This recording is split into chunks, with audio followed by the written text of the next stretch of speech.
Spanish is not an easy language to learn, and so today we're going to be using the iceberg meme to explain some of its most important concepts, grammar concepts, starting with the most well-known and easy to understand ones at the top of the iceberg, all the way to the more obscure and more difficult concepts at the bottom of the iceberg.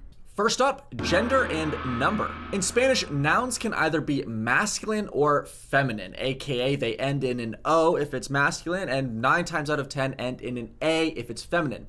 There are, of course, additional endings to nouns, like some nouns end with the letter E or some ends with the letter I-O-N. And then if you want to make a noun plural, you just add an S to it, like in English. Now for some words, to make it plural, you're gonna add an ES, like for words that don't end in A, an E, or an O. So like el papel, which means the paper. If you wanted to say the papers, you'd say los papeles. Next up, we've got articles, aka the words a, an, and the. Unfortunately for you, in Spanish, articles follow gender and number rules similar to nouns. If we want to say the red pen, we could either say el bolígrafo rojo or la pluma roja.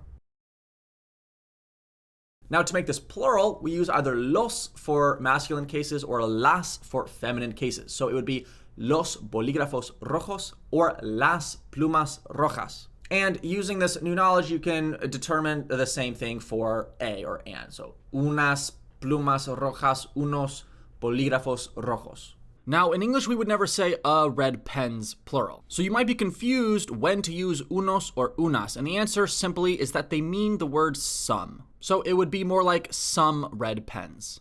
Okay, let's move on to numbers and how to count. Now, first off, we have normal numbers like 1, 2, 3, 5, 10, 50, 100, numbers like that. But also we have ordinal numbers like first, second, third, fourth, fifth, and so on. The first thing you should do to learn numbers in Spanish is to get down numbers 1 through 10, because once you know these, it's a lot easier to know how to say literally every other number. Next, you should learn multiples of 10. So 20, 30, 40, 50, and this is a list here that you can reference. Now, here's the trick for saying literally every single other number. If you want to say 31, it's 31.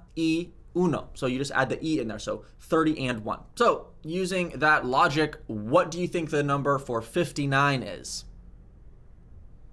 That's right, 59.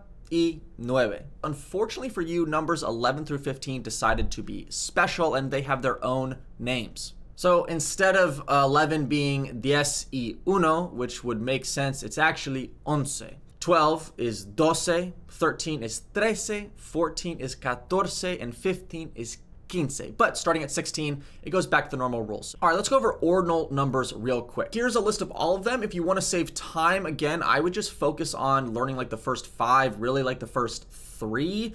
And you'll notice that they can have gender. Okay, that's important. Ordinal numbers can have gender. Now, one quick note about this is with tercero or tercera, is if you're using it as an adjective, like if you're gonna say the third day. Now, day is actually, despite ending in an A, it's a masculine noun. Tercero, you would not say el tercero día.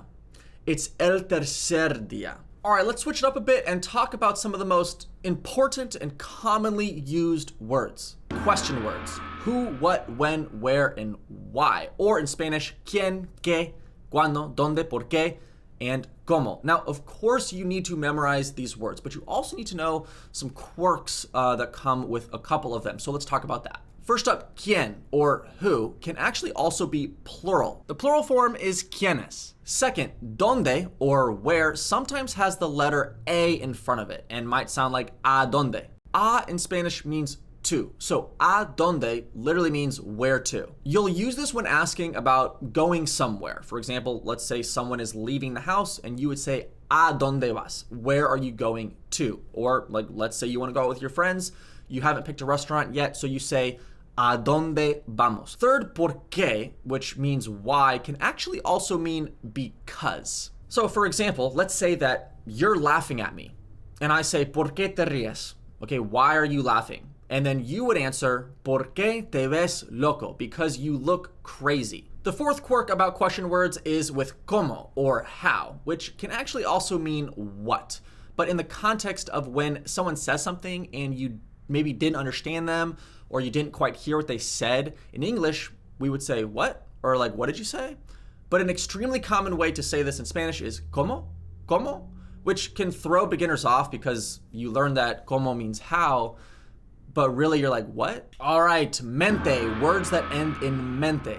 This is a pretty easy one. Mente is associated with adverbs, which in English usually end in ly. So words like quickly or easily. In Spanish, you just replace the ly with a mente. So it would become fácilmente or rápidamente. Now, an important note to make here is that if an adjective, if you're gonna put a mente after it, and let's say the adjective is like rápido, okay, it ends in an O.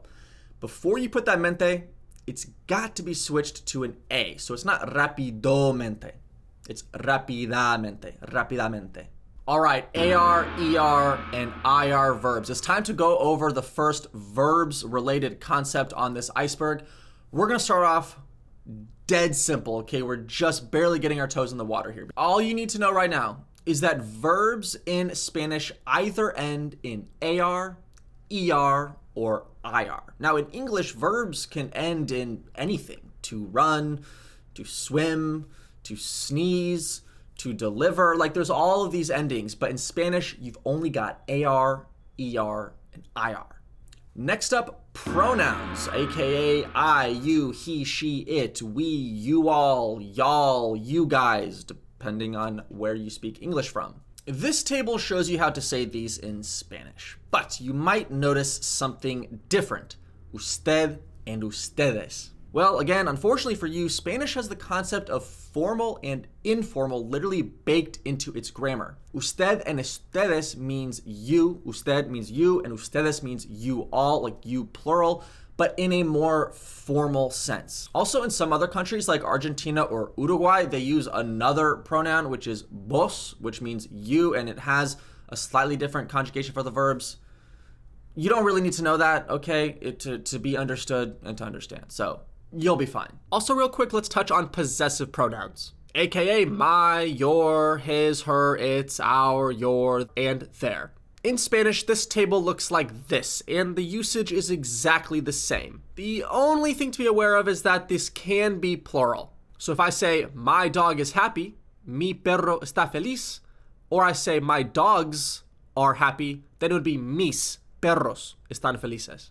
And there's also this table of possessive pronouns. In Spanish, this table looks like this. And yes, there are gender rules, and yes, there are number rules. So, este perro es mío. Estos perros son míos. All right, and we have made it to tier 2. Okay, we're now below the water, and we're starting off with this and that. This and that, these and those. In English, pretty easy to remember, but in Spanish, there's a lot more to remember. There's esto y eso, estos y esos, but lucky for you, there's also este, ese, aquello, and aquellos, which of course you may already be wondering if aquello can also be aquella or aquellas, and yes, it can. Now, esto, eso, estos, esos, this is the most simple way to say this, that, these, and those. But este and ese, it's a little more complicated, so let's go over that. When you want to refer to a specific thing or person that is in the masculine case, then you use este or ese. For example, I like this pen. Me gusta este bolígrafo. Not esto bolígrafo, okay? Este bolígrafo. Este or ese can also be used to point out a specific person. So let's say you're hanging out with your friend and you want to point some other guy out across the room. You might turn to your friend and say, oye, mira este aquí. Or, hey, look at this guy here. Now again, if the thing in question is feminine, then you don't use este or ese, okay? Then you would just use esta or esa. Now, as I mentioned before, there's also aquello, aquella, aquellos, aquellos. This means that. Aquello means that, but in a more distant sense. It's also not used as commonly as eso, ese, esa, so you don't really need to worry about it that much, but you should be aware of it. All right, let's bring it back to verbs. In Spanish, if you want to give someone a command or tell them to do something, it's actually pretty simple. Remember how we have AR, ER, and IR verbs? Well, if you want to give someone a command, just get rid of the R at the end of that word and boom, you're done. Well, not exactly, because with IR verbs, they follow the rules of ER verbs. So instead of it being, for example, escribí, like if you're trying to tell someone to write, you wouldn't say escribí algo, escribe algo. Now, if you want to tell someone to not do something or essentially give them a negative command, then you're going to take the verb, you're going to put the word no in front of the verb, and then you have to conjugate the verb in the subjunctive form. We are quite a ways away in this iceberg from talking about subjunctive, so I'm not going to go too far into this, but just know generally that you're going to put the word no, and then you're going to conjugate the verb in the subjunctive. All right, bien and bueno. It's time to talk about a concept that will make you sound way more fluent if you can just get this down. Many Spanish learning beginners will say something like es bien. If they want to say something is good or it's fine, they'll say es bien. This does not make any sense. Don't ever say es bien or soy bien. It is está bien or estoy bien. Because in Spanish, again, unfortunately for you, there are two words for to be. We'll talk more about it later because it's a little bit more of an advanced concept, but the basic explanation is that estar means to be in a temporary sense and ser means to be in a more permanent sense. Now, bueno, on the other hand, can get a little confusing because there's instances where it's okay to use it with estar and also with ser. We'll talk about this more as we get further down the iceberg and talk about ser versus estar. Next up, false cognates. Now, a false cognate or a false friend in Spanish is a word that looks and sounds eerily similar to a word in English, but means something else. For this video, I want to highlight some of the most common, potentially most embarrassing ones so that you can feel confident going forward. First up, embarazar, which looks like embarrass, actually means impregnate. And if you are embarazado, you're not embarrassed, you're pregnant. Asistir, which you would think means assist, it actually means to attend. Next up, abogado, which looks a lot like avocado, actually means lawyer. Next up, ropa, which looks a lot like rope, okay, but it actually means clothes. And the last really common one that we're gonna go over is actualmente. The word actually is a word that we actually use a lot in English. In Spanish though, they say en realidad or sometimes de verdad, like there's different words for different contexts, but just know that it is not actualmente because actualmente means currently. I guess also there's éxito, which you would think means exit, but actually means success. I guess that's a pretty common one as well, but it's important to be aware of these. All right, let's talk about glue words. What is a glue word? A glue word is all of the words that are not verbs, they're not nouns, okay? They're not adjectives. It's words like and, or, but, also, neither, however, and so on. There's all of these different words that if you don't know them, you can't really form sentences. This is a list that I put together of all of these words, okay, that you need to know. I don't really know what else to say about it. You kind of do just have to memorize these, or when you're talking with native speakers, watching content, and one of these comes up and you don't know what it means, okay, just look it up, okay, just learn it on the fly. Now, real quick on the note of talking to native speakers, a lot of us don't have access to native speakers. The simple fact of the matter is, if you're going to get good at Spanish, you have to speak with native speakers. So if you don't have native speakers around you, what do? You go to the internet and you use a service like Worlds Across. Worlds Across is the sponsor of today's video. They're an online tutoring platform that pairs you one-on-one or in group sessions with native speakers. Now, not just any native speakers, but native speakers who have experience teaching Spanish. Not just anyone can become a tutor at Worlds Across, okay? There is a rigorous screening, selection process, comprehensive training, as well as continued education and development for the tutors to stay on top of their game. A very important note I want to make about learning Spanish is that you're going to learn best when you are in an environment where you don't feel judged, like at Worlds Across, where there's an emphasis on supportive and encouraging environment. You're going to feel better about making mistakes. The more mistakes you make, the more you'll be corrected and the better you'll get. Now, what does Worlds Across cost? You pay $129 a month and you can have 10 classes, 10 one-on-one classes, unlimited group sessions. That comes out to basically $13 per hour for high quality tutoring from native speakers. If you think that Worlds Across is something that could actually help you, if you're actually someone who is struggling to speak with native speakers, you don't have access to native speakers to practice with around you in your daily life, Worlds Across is for you. I have a link in the description for you to get a discount and use this promo code here. Happy learning, everybody, and let's get back to the iceberg. All right, moving on to sentence structure. The most basic sentence structure in English is subject, verb, object, okay? I, subject, throw, verb, the ball, object. Lucky for you, it is the same in Spanish. So you would say, yo tiro la pelota. Now, yes, this can get more complicated when you start inserting other grammatical concepts, but you can safely rely, if you don't know how to say something, you can safely rely on the English word order for sentence structure. And yes, we will go over the exceptions to this further down in the iceberg. All right, back to verbs. Present tense verbs. In Spanish, verbs are conjugated, which they're also conjugated in English to a certain extent, but not in the same way they are in Spanish. With verbs in Spanish, you are not required to say the pronoun before the verb. For example, in English, you have to say, I throw the ball. In Spanish, you can just say, tiro la pelota. The conjugation implies the pronoun, so you don't have to say the pronoun. Now remember, we have AR, ER, and IR verbs in Spanish. They're all gonna get conjugated slightly differently. This is a conjugation table for AR verbs.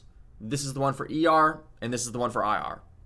Nearly all verbs follow these conjugation rules. There are irregular verbs, which we kind of brought up earlier with the commands, but again, we'll get to that later on because it can get very complicated. One quick note though is that you might see on this conjugation table vosotros to mean like you all, similarly to ustedes. Vosotros is really only used in Spain, but it's good to be aware of it because there's a lot of Spanish-speaking people from Spain, so it'll come up, you'll hear it, and you should know what it means. All right, sticking on the verbs train, let's talk about will and would verbs, which lucky for you is the easiest verb conjugations in Spanish. If you want to say that you will do something, or they will, or I will do something, whatever it is, you just add these endings to the infinitive form of the verb. And guess what? It's the same endings for AR, ER, and IR verbs. So let's take leer, escribir, and estudiar, one of each type of verb. If I want to say I will read, it's leeré. If I want to say I will write, it's escribiré. If I want to say I will study, it's estudiaré. So you just add e to the end of all of them. If you want to say that you would do something, or like they would run, I would run, you just need to remember this ending ia, which just like the will verbs gets tacked on to the end of the infinitive. So this here is a table to understand the would verb conjugations. Using our examples from earlier, if I said I would read, I would write, I would study, it would be leería, escribiría, estudiaría. Now there are irregular forms for the would verbs, but if you know the irregular forms for the will verbs or the would verbs, it's the same, okay? They share the same irregularities. And this isn't absolute. This is an absolute truth, okay? I'm not a Sith. This is just the way it is. So for example, the verb hacer, which means to do or to make, if I want to say I will do, it's haré. If I want to say I would do, it's haría. And we have made it to tier 3. All right, it's starting to get dark down here. We're gonna start with le versus lo. This isn't a super difficult concept, but it is a little bit more obscure and not something a beginner is likely to come across quite yet. So that's why it's at this tier. Now let's talk about it. There's this concept of loísmo and leísmo in the Spanish-speaking world, where in certain parts, they always use lo. In some places, they always use le. In other places, they use lo in certain instances or le in certain instances. And so for you as a learner, it's not actually that important for you to always know when to say the right one, because depending on where you are, it might be one or the other. Native speakers will understand you regardless. All right, moving on to adjective placement, which, like I mentioned earlier, generally adjectives come after the noun. In the example of the red pen, we didn't say el rojo bolígrafo, we said el bolígrafo rojo. But as with anything in this language, there are exceptions. First off, there's certain adjectives that if you put them before or after the noun can change the meaning. For example, pobre hombre or poor man does not necessarily mean that the man is poor or like that the man doesn't have money. It more means it in the sense of like, poor guy, like poor man. Like, you know, when you look at like something sad, you go, poor thing. Now, if you say hombre pobre, then the man is poor. The man has no money. Another very common example of this would be with the word grande, right? If you say grande after something, it means it's big. So like el edificio grande, the big building. But if you said el gran edificio, it more means the great building. It still could be big, but it's great. It's grand.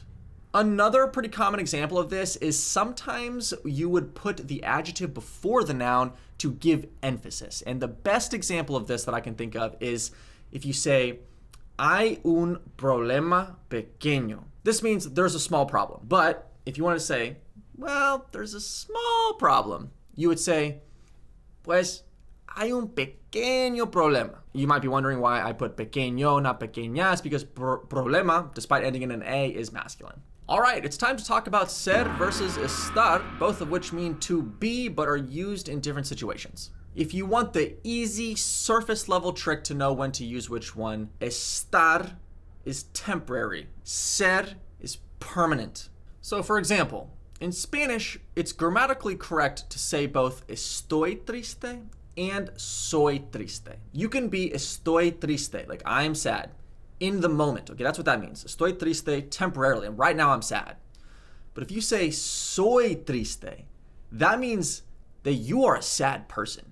You are always sad. That is who you are. Now, this is of course a surface level explanation of the difference between ser and estar, but you would be shocked. You would be surprised how far this can take you in most situations that come up in everyday speech. There are some situations that will come up that don't exactly line up with the temporary versus permanent, or maybe it does, but it's confusing. So let's go over those. First up, if you're eating food, okay, you're out at dinner with your friends, it's very common, someone will say, está rico, right? The food, está rico. Because in that moment, the food that you're eating right there, temporarily, in that moment, it is good. Está rico. Now, you could also say es rico. So for example, let's say you're talking about chocolate, okay? El chocolate está rico. Okay, so that would mean the chocolate that I'm eating right now is good. Okay, I like the chocolate that is currently in my mouth. But if I said el chocolate es rico, I'm speaking more generally that I like chocolate. Chocolate as a concept, as a food, is good. Next example, if you want to say that someone is good looking, you could say both está guapa and es guapa. And you can think of it similarly to the food or the chocolate example from earlier. More often though, you'll hear people say está guapa. Yes, she is beautiful always, right? So you would think you would say es guapa, and you can say that. But in that moment, she is beautiful, está guapa. Again, you can say es guapa, but that is going to mean more that you think that she is beautiful. That is what she is. Lastly, I want to mention a very common use of estar, which is for ing verbs, which we have in English, like I am swimming, I am running, okay?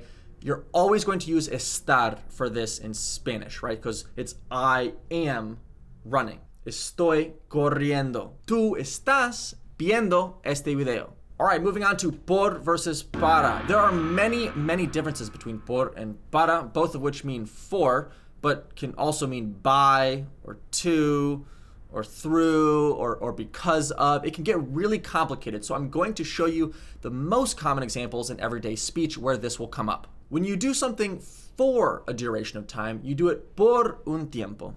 When you pay for something, you pay por algo. Or if you get something for free, you get it por gratis. When you thank someone for something, you thank them por algo. And lastly, when you do something for the purpose of getting something else in return, you do it por esa cosa. For example, you work for money. Trabajas por dinero. You swim for your health. Nadas por tu salud. And lastly, if you do something for someone else, you did it por otra persona. Lo hago por ti. You will also very commonly hear people say the phrase por eso, which translates to that's why, and can basically be used in the exact same way we use that's why in English. Why didn't you go to school today? I didn't want to. That's why. Porque no quería. Por eso no fui. Next up, para. One of the most common uses for para is to mean to, but I think it's better when you're learning this to think of it to mean actually in order to. This may sound formal when said in English, but hear me out. I put on shoes in order to go for a run. Me pongo los zapatos para ir a correr. I swim in order to improve my health. Nado para mejorar mi salud. But remember, if we just do something for our health, then it's por. Another extremely common use of para in everyday speech is to use it to express an opinion, to say like, in my opinion, or I think. You can just say para mí, or para ti, para ustedes. Like, let's say you're talking to someone about what to order at a restaurant, and you might say, pues para mí me gusta el pescado, pero para ti no sé qué te gusta. For me, I like the fish, but for you, I don't know what you like. And yes, there's a laundry list of other examples and exceptions for when to use por and para, but I felt para mí that this was the best, most common list. Also, I simply would not want to go on por an hour talking about this. So let's move on. All right, it's time to talk about me, te, le, lo, la, nos, les, las, and los. Earlier, I talked about basic sentence structure and how if you want to say, I throw the ball, it's the exact same order as it would be in English, in Spanish. So you'd say, yo tiro la pelota. But what if you wanted to say, I throw it? In Spanish, the word order changes to it, I throw. So it's gonna be la tiro. Okay, and it's la because pelota, we're talking about pelota, the ball, is feminine. So la tiro. Now, this is the same sentence structure that you're going to use if you want to say things like, I told him, or I give her, all right? It's gonna be him, I told, her, I give. And this is also the same if you want to do something at someone, right? You yelled at them, okay? Them, you yelled. Now, it can get a little more complicated. If you want to say something like, I gave it to him.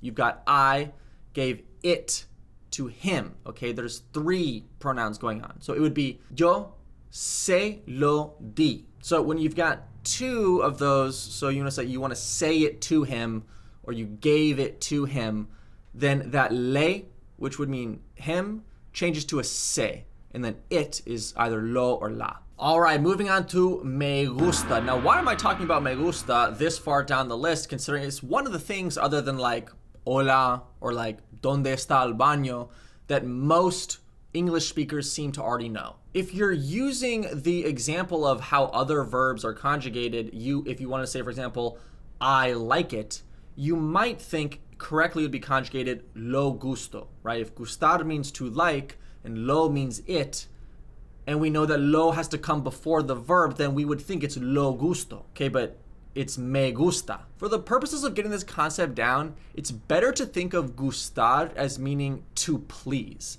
as opposed to like. So think of me gusta more as me, it pleases. That's kind of weird and maybe uncomfortable, but you're learning an entirely other language.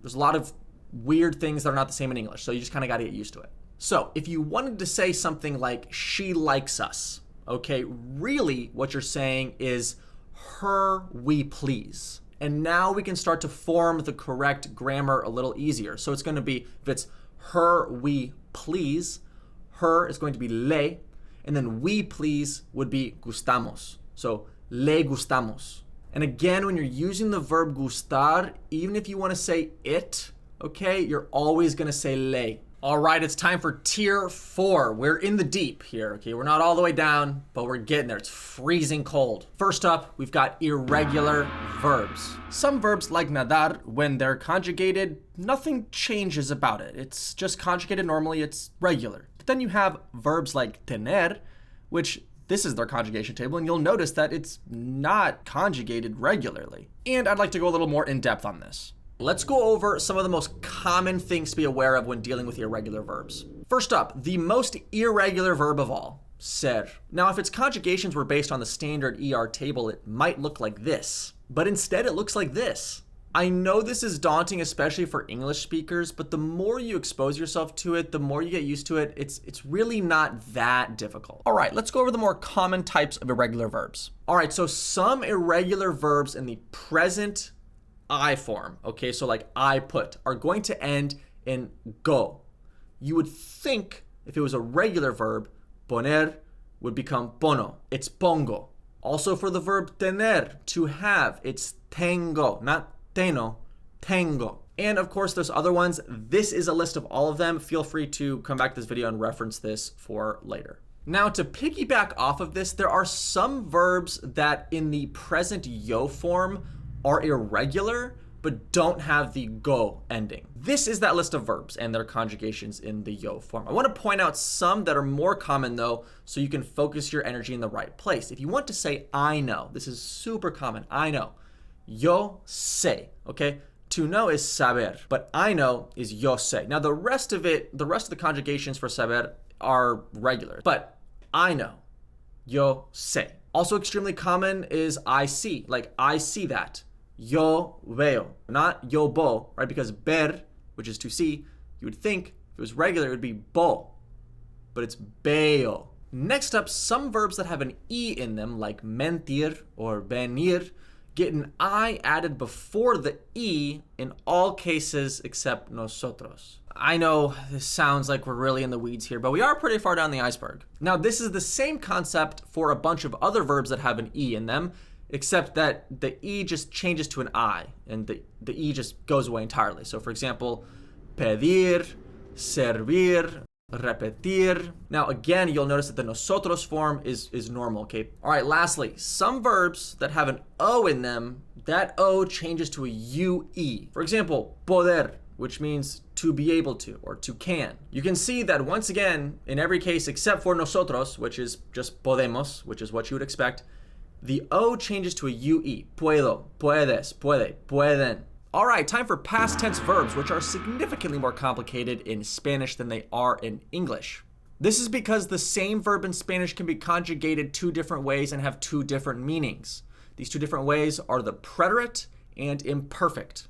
For example, the verb to run, or in Spanish, correr. In English, we just change run to ran, and this applies to basically any situation. If you went for a run yesterday, you'd say, I ran yesterday. If you used to run a lot when you were a kid, you just say, I ran a lot when I was a kid. But in Spanish, there's a distinction between these two. So if I went for a run yesterday, okay, that means I went for a run once. I went for a run for a definite amount of times.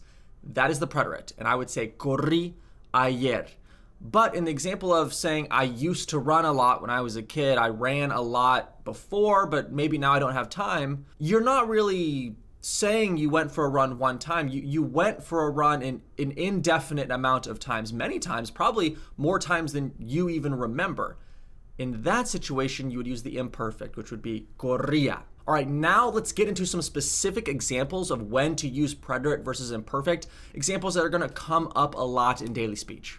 All right, first up, with ing verbs. Earlier we learned that you have to always use estar. So like, I'm running, estoy corriendo, you're swimming, estás nadando. In the past tense, you're still gonna use estar, but you're always going to use the imperfect. So you would say, yo estaba corriendo, tú estabas nadando. Another common thing we say in English is that you used to do something. There's not a direct translation in Spanish of I used to run, you used to swim. But you can use the imperfect and it means the same thing. Yo corría, I used to run.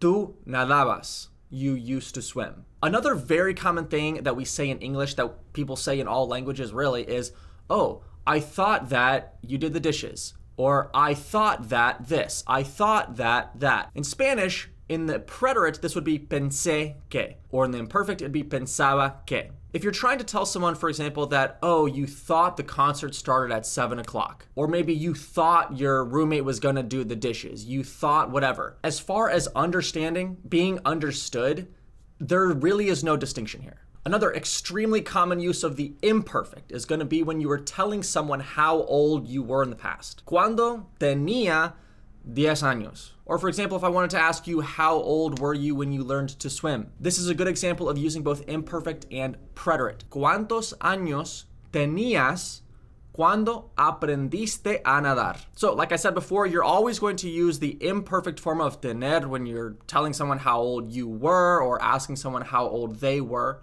But then you're going to use the preterite form for aprender a nadar, for learning to swim. You only learn to swim one time realistically, like it's a definite thing that happened. You learned to swim. Aprendiste a nadar. Now there's another way to conjugate in the past tense, and that is with the verb haber. When you want to say that you have done something in the past, then you use haber to mean have. I know tener also means to have, but just forget that for now. This is the conjugation table for haber. It's very irregular. It looks very different than you would think based off of regular conjugation rules, but this is what it is. So if I want to say I have eaten already, I would say ya he comido. Or if I want to ask someone if they've already eaten, I could say ya has comido, ya has comido. And yes, this also exists in the past tense. If I wanted to say, for example, that I had done something, lucky for you, you can always rely on the imperfect. So for example, I had eaten, había comido, habíamos lavado los platos. All right, moving on to a big one, subjunctive. Essentially, the subjunctive is a different way to conjugate all of the same verbs, okay, that you already learned how to conjugate regularly, depending on the context. More specifically, when an opinion is being expressed or there's uncertainty about something. The first big and most common example of this is going to be with sentences like this. It's important that you be here. It's exciting that you graduated college. Now, the most basic way to know how to conjugate something in the subjunctive is to basically reverse the ending of the conjugation. Now, if it's an AR verb, and normally you would say estudias, just pretend that estudiar is actually an ER or an IR verb and would be estudies. Es importante que estudies. Or if it was an IR or an ER verb, you're going to change it to an A. So for example, correr, if I want to say it's important for you to run or it's important that you run, es importante que corras. Now the subjunctive implies doubt or uncertainty. So if you say something like, it's clear that, you're right that, or it's obvious that, then you don't need to, whatever verb comes after que, that does not need to be in the subjunctive because, it's certain that this. So just be aware of that as well. This also applies if I'm recommending something to you, or I'm suggesting something, or maybe I prefer something. Prefiero que estés aquí. I prefer if you're here. I prefer that you're here. I recommend you drink water every day. Recomiendo que bebas agua cada día. Next up, if you're saying a sentence that has one of these things in them, the verb after that is always going to be in the subjunctive. Probably the most common example of this is with para que, which would mean so that. I told you so you would know. Te dije para que sepas. Okay, the subjunctive form of saber is irregular, so it's not just going to be sabas, okay? It changes to sepas. All right, next up, let's talk about ponerse, volverse, hacerse, and quedarse. In English, we often just use the verb to get to mean one of these five things. All right, first up, hacerse. A good way to look at this one is it's used when you sort of decide to become something. You yourself make yourself into something else. You've sort of made that decision. I decided to become an actor. Yo decidí hacerme un actor. In most cases, though, you can just say convertirse. Me convertí en un actor. I became an actor. All right, next up, volverse. This one's a little simpler to explain. You use this one when something has permanently changed about you or about someone. For example, if you've gone mad, right? You've lost your mind. Okay, you'd say, me volví loco. Or se volvió loco. This is easily the most common example of when you're going to hear volverse used to mean like to become or to get. All right, riding off the back of that, ponerse would be how you'd say things but for a temporary change. If you became nervous, se puso nerviosa. Lastly, quedarse. Now, quedar can be used to mean how many is left of something, or just something, what is left of something. ¿Cuánto tiempo queda para terminar la clase? So using this translation of kind of like what's left, okay, what's left behind, we can use this to mean if something happens and your reaction to it is what you're left with. For example, if you don't do anything all day, you might be left feeling a little bored. Si no haces nada durante el día, te quedas aburrido. Next up, we have the past tense subjunctive, because yes, lucky for you, not only does the subjunctive exist in the present tense, it also exists in the past tense. I'm not gonna linger on this one too long because the same rules apply from present tense subjunctive as they do for past tense. So if I wanted to say, it's important that you study, es importante que estudies, not estudias, estudies. If this was in past tense, it would be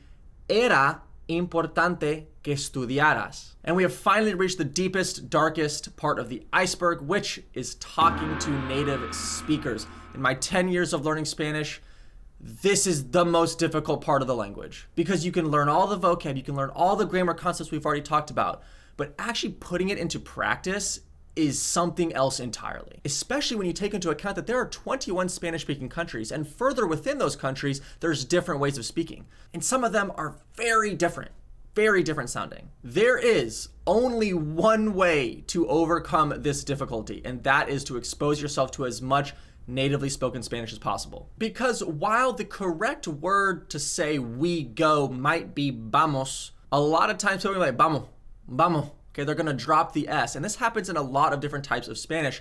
The endings of words just get cut off. So in a way, you almost have to relearn all of the words, but in the way that they're actually spoken by people in everyday speech. I wanna shout out Worlds Across one more time very quickly because this is a great way to start getting exposed to native speakers, not just by watching videos or watching documentaries or whatever it is, but by actually being able to talk to, converse with one, and get immediate feedback from them when you make mistakes. Another extremely useful way to start to understand native speakers the way they naturally speak is to watch content in Spanish with Spanish subtitles. You'll be shocked as you continue to learn and grow in this language how much you actually do understand. It's just that people say things weird or they mumble. Maybe you didn't understand it, but you read it and you go, oh, okay, they cut the word off like this, they mumbled it like that, but that's what they said. You can start to connect the dots, and over time you'll build up this bank where you do essentially relearn everything, but in the way it's spoken in the real world.